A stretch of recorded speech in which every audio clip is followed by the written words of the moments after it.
the hip thrust variation that I came up with and that I always employed, you hinged from right here, you know, and you came up from right here. This is where you hinge.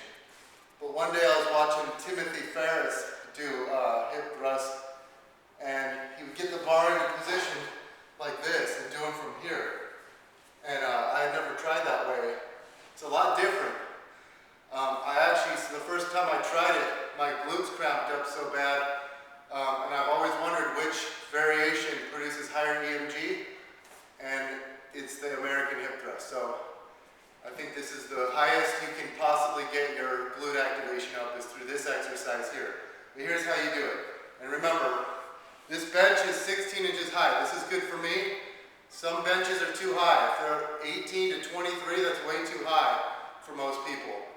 In general, 14 to 16, some people even prefer smaller boxes. So make sure your bench isn't too high and that it's stable. See how I have it up against this wooden dowel, which is supported against the rack, so the bench can't slide back. All right, I got the barbell. I roll it into place.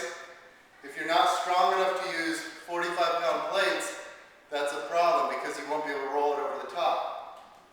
In that situation, bumper plates work well because 25 and 35-pound plates and even 10-pound plates are the same size as these 45s, but most gyms don't have bumper plates. So if that's the case, you kind of got to like pick it up, like deadlift it, sit down on the bench, and then go back down, or have someone else help you place it on your hips.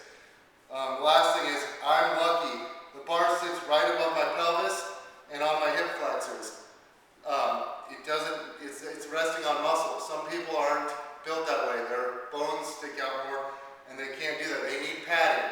An Eric's balance pad or a Hampton thick bar pad works best here, but I don't need it. So I roll it into place. I get into position here. Now watch what I do with my elbows. Now, one thing, this has to be centered perfectly. If this bar is not centered, it won't work. So see how I use these lines to tell that this is centered right over my hips. Okay, I get into position, I'm way up high, and now from here, I climb up to right here. Now watch my pelvic action here. I'm in anterior tilt, I come up, posterior tilt. Anterior tilt, posterior. See this? It's not just hip extension. See my abdominals? They actually shorten as I come up.